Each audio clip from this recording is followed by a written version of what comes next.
The first parliamentary elections in Bhutan was held on 31st December 2007 amidst apprehension, speculation and excitement. On that historic day, 15 candidates were elected to the National Council from 15 dzongkhags. 5 more candidates were elected from the remaining dzongkhags of Ha, Gasa, Hlinsi, Thimphu and Tashiantsi on 29th January 2008, thus completing the National Council elections. His Majesty the Druk Gyalpo appointed 5 eminent members on 27th March 2008. The National Council thus has 25 members.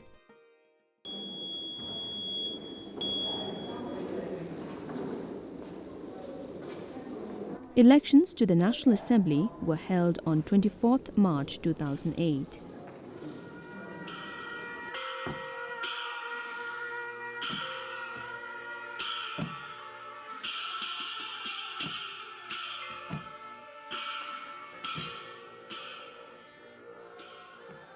His Majesty the King convened the first parliamentary sitting on 8th May 2008.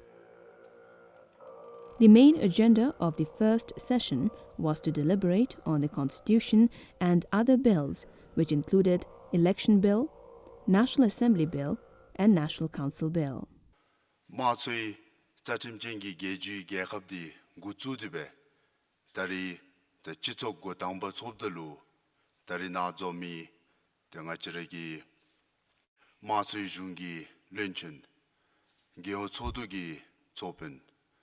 Gelyong Chodegi Chizinda Macheregi Lengi Junsogi Lumpo Tengachera Dochok Chopagi Gochida Chitsogi Tumisu Chekairegi the Genku Bombera Baktibe Gehaplu Matutu Pecha Shudi Tatarina Chitsoknalu Misegi Tumibe Wonsuni Tengaregi Katule Semgi Hilera Karigasu de Chika Tashidelil.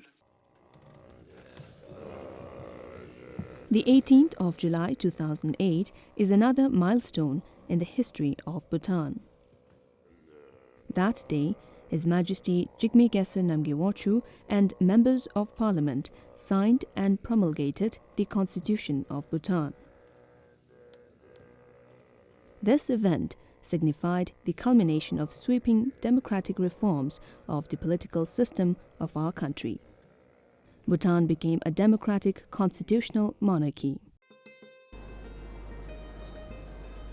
Unlike most countries in the world where democracy was fought for by the people, often involving violence, democracy in Bhutan came as a gift from the Golden Throne. His Majesty the 4th Druk Gyalpo, Jigme Gyalpo, envisioned and initiated the democratic transition of Bhutan from a monarchy. Without his noble intent and profound wisdom, Bhutan could never have achieved what it has today, a very peaceful and sovereign kingdom with its people holding sovereign power. His Majesty Jigme Gyalpo Namgyalpo navigated the country with great foresight and wisdom through Bhutan's democratic transition. The Parliament of Bhutan consists of the Druk Gyalpo, the National Council and the National Assembly. All legislative powers under the Constitution are vested with the Parliament of Bhutan. It is the duty of the Parliament to ensure that the government safeguards the interest of the nation and fulfills the aspirations of the people through public review of policies and issues, bills and other legislation, and scrutiny of state functions. The National Council is also a house of review on matters affecting the security and sovereignty of the country and the interests of the nation and the people that need to be brought to the notice of the Druk Gyalpo, Prime Minister, and the National Assembly. The National Council is an apolitical institution and hence its members do not belong to any political party. The term of the National Council is 5 years. It has to be reconstituted on the day of expiry of its term through fresh elections. The National Council assembles at least twice a year. These sessions are chaired by the chairperson, who is elected by the members from amongst themselves. In the absence of the chairperson, the deputy chairperson chairs the sessions. The chairperson may convene an extraordinary sitting on the command of His Majesty the Druk Gyalpo to discuss issues of national importance. The National Council's proceedings are conducted in public unless the chairperson deems it necessary to hold closed-door sessions in the interest of public order and national security. The National Council discharges its functions in a non-partisan manner without being bound by voters or interest groups.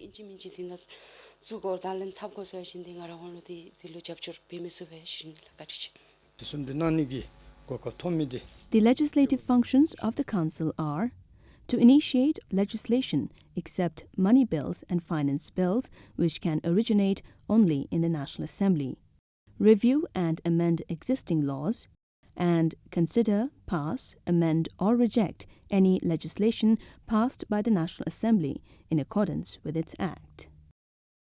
Both the National Council and the National Assembly follow the same procedure of passing bills as prescribed in the Constitution. When a bill is introduced and passed by the National Council, it is presented to the National Assembly within 30 days from the date of passing for necessary consideration and amendment.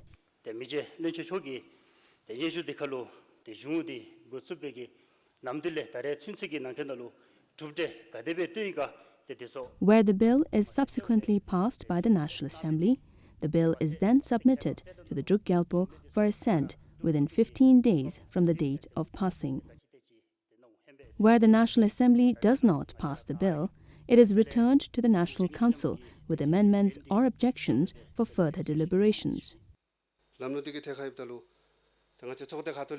If the bill is then passed, it is presented to the Druk Gyalpo for assent within 15 days from the day of passing.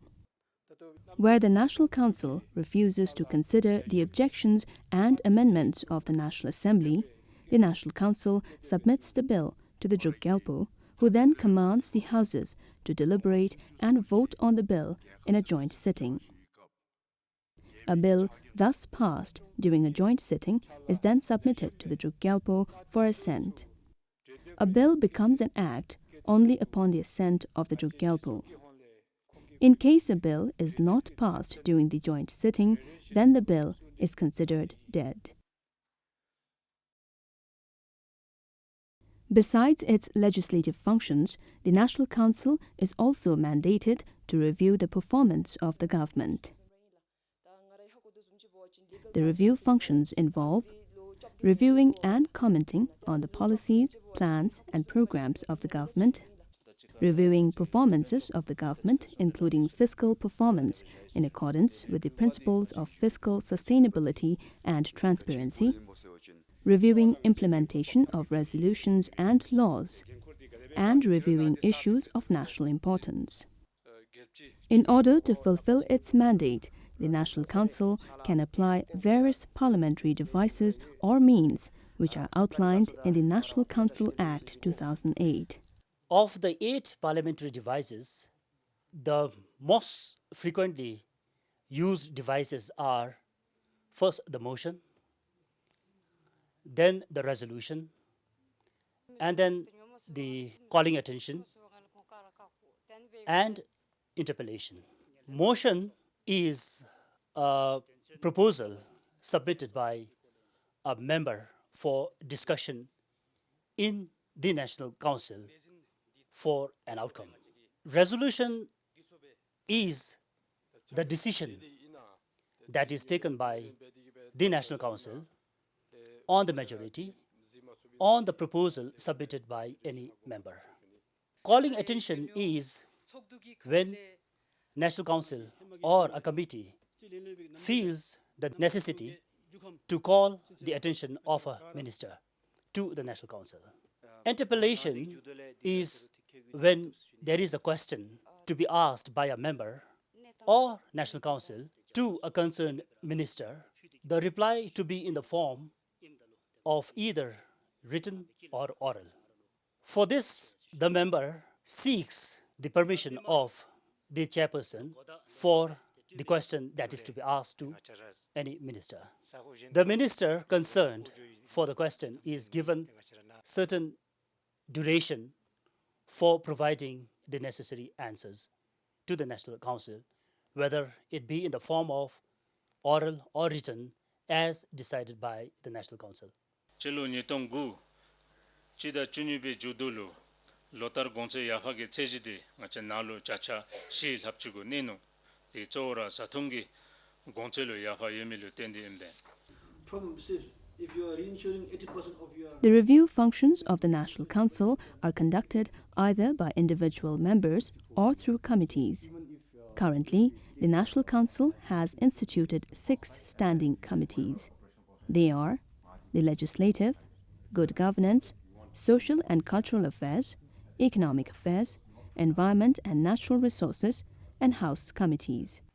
The National Council also has membership to the Public Accounts Committee, which is a joint parliamentary committee. The review activities are continuous and the committees work full-time in preparation for the formal sessions of the National Council. Members scrutinize bills, conduct stakeholder consultations, hold committee hearings, and attend seminars and conferences. Members also visit their constituencies at least twice a year in order to understand issues of the people, listen to their views and aspirations, and keep abreast of developments in their respective constituencies. These visits are very important means of obtaining first-hand information on the impact of plans, programs, policies, and laws. As one of the Houses of Parliament, it is very important that the National Council conduct itself in the most effective manner to fulfill its mandates as enshrined in the Constitution. It is equally important that in a democratic polity, every organization, institution, and citizen of the country uphold the Constitution and promote respect for the rule of law. The National Council honors the most precious gift of our monarchs to the people by conducting itself with integrity, dedication, and dignity. It calls upon every Bhutanese to contribute towards building a vibrant democracy.